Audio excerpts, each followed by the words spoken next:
ఈ రోజే డౌన్లోడ్ చేయండి. మీ ఫేవరెట్ షోస్ చూడండి. లక్ష్మి, ఎక్కడికి? ఎక్కడికి వెళ్తున్నానో నీకు చెప్పాలా? ఆ, నువ్వు అందరినీ నమ్మించావు. నీ యాక్టింగ్ వాళ్ళ దగ్గర చెయ్యి, అంతేకాని నాకు మొగుళ్లాగా ఎక్స్ట్రాలు చేస్తే ఏమవుతుందో నీకు తెలుసు కదా. ఆ, తెలుసు. విహారీ పాతేస్తాడు, నువ్వేమో బుష్ తగలబెట్టేస్తావు. నాకెందుకులేమో అంత రిస్కు. వెళ్ళు. ఆ,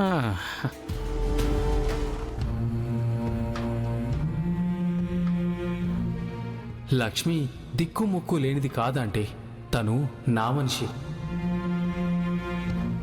తన మెడలో తాళి కట్టింది నేనే.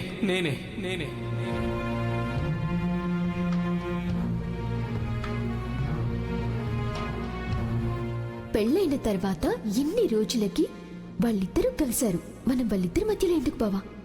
లక్ష్మి, ప్రకాష్, మీ ఇద్దరికి హ్యాపీ మ్యారీడ్ లైఫ్.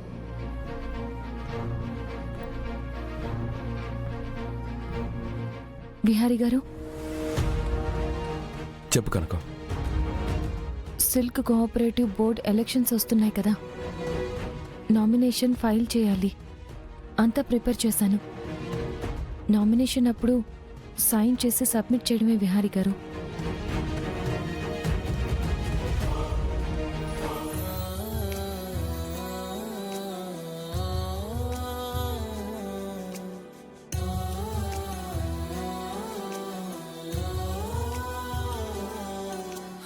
ఇంట్లో ఇంత జరుగుతున్నా నువ్వు ఎలా కామ్గా కంపోజ్డ్గా ఉంటున్నావు లక్ష్మి? మళ్ళీ వర్క్ కూడా డిస్టర్బ్ అవ్వకుండా ఎలా చేస్తున్నావు? విహారీ గారు, ఇవన్నీ పట్టించుకుని కూర్చుంటే మనం ఏ పని చేయలేము. అలా అని వీటిని వదిలేయమని కాదు. ప్రజెంట్ మీరు ఫోకస్ చేయాల్సింది ఆ సిల్క్ కోఆపరేటివ్ బోర్డ్ ఎలక్షన్స్ మీద. ఈ ప్రకాష్ గురించి, అలాగే మిగిలిన ప్రాబ్లమ్స్ గురించి మనం ఈ ఎలక్షన్స్ అయిపోయాక ఫోకస్ చేద్దాం. ఎందుకంటే ఇదేదో మీరు ఆ రత్నం బాబుతో ఛాలెంజ్ చేశారని చెప్పట్లేదు. మీరు గెలవడం వల్ల కొన్ని వేల మంది చేనేత కార్మికుల జీవితాల్లో మార్పు వస్తుంది. అనేక మందికి ఉపాధి దొరుకుతుంది. మీరు మంచి కోసం శపథం చేశారు. ఆ మంచి గెలవాలంటే మీరు డీవియేట్ అవ్వకూడదు విహారీ గారు. Lakshmi, I'm so sorry. అదేంటి విహారీ గారు, మీరు నాకు సారీ చెప్పడం ఏంటి?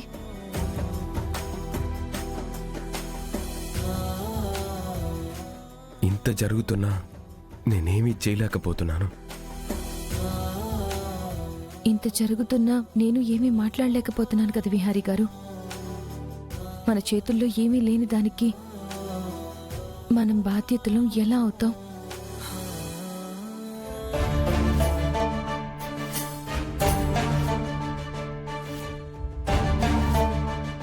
లక్ష్మి, వ్రతం జరిగిన దగ్గర నుంచి చూస్తున్నాను. నీలో నువ్వే ఏదో మదన పడుతున్నట్టు, నా దగ్గర ఏదో దాస్తున్నట్టు అనిపిస్తోంది. ప్రకాష్ గురించి అయితే కాదు, ఇంకేదో ఉంది. ఏంటది?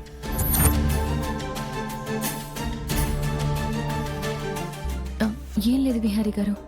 లక్ష్మి, నువ్వు ఎప్పుడు ఎలా ఉంటావో, దేనికి ఎలా స్పందిస్తావో నాకు బాగా తెలుసు.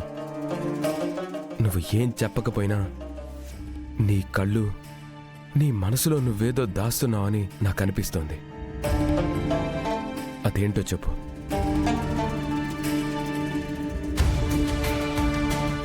ఏంటమ్మా ఇవి? నీకు విహారికి ఏ బంధమైతే ఉందని మీరు అనుకుంటున్నారో ఆ బంధం త్వరలోనే ముగిసిపోవాలి. అందుకే మీ ఇద్దరికి విడాకులు రెడీ చేయించాను. ఈ విడాకుల పేపర్ల మీద సంతకం పెట్టి విహారికి ఏం చెప్పి నువ్వు సంతకం పెట్టిస్తావో నీ ఇష్టం. విహారీ గారు, నిజంగా ఏమీ లేదు. లక్ష్మి, నువ్వు ఒకటి గుర్తుంచుకో. ఎవరు ఏమన్నా నేను ఆ రోజు నీకిచ్చిన మాట మీరను. అలానే నీ చేతిని వదలను.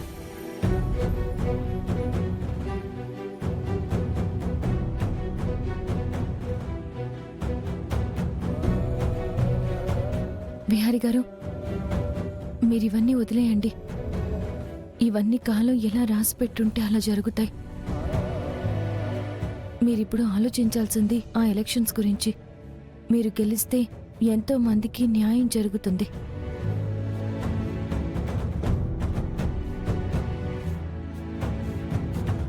ఎలక్షన్లో గెలవగలనంటావా లక్ష్మి?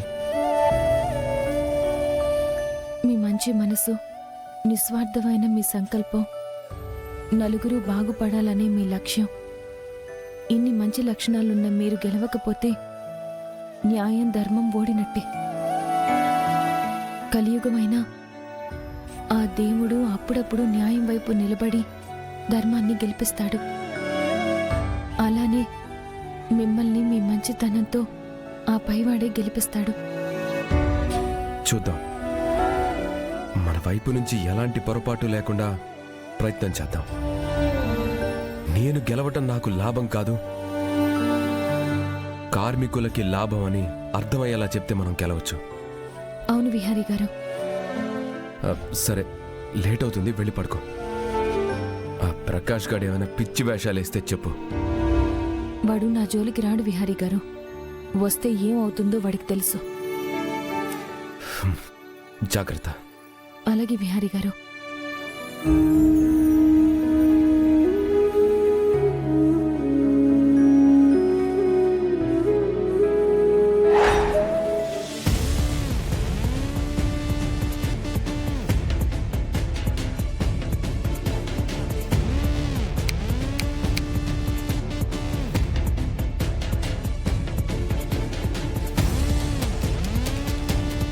కనకం, ఎంతసేపు వర్క్ చేస్తావు? ఆ టైం ఎంతైందో చూసుకున్నావా?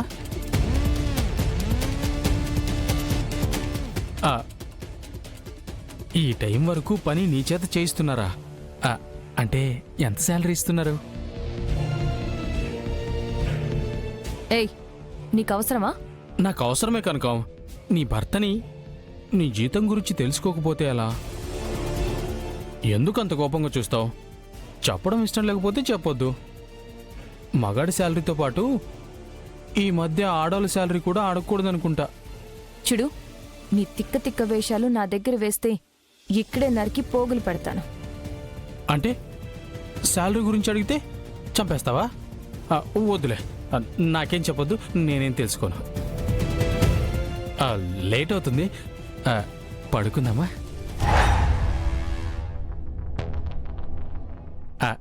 అంటే నువ్వు బెడ్కి అటువైపు పడుకుంటావా, ఇటువైపు పడుకుంటావా?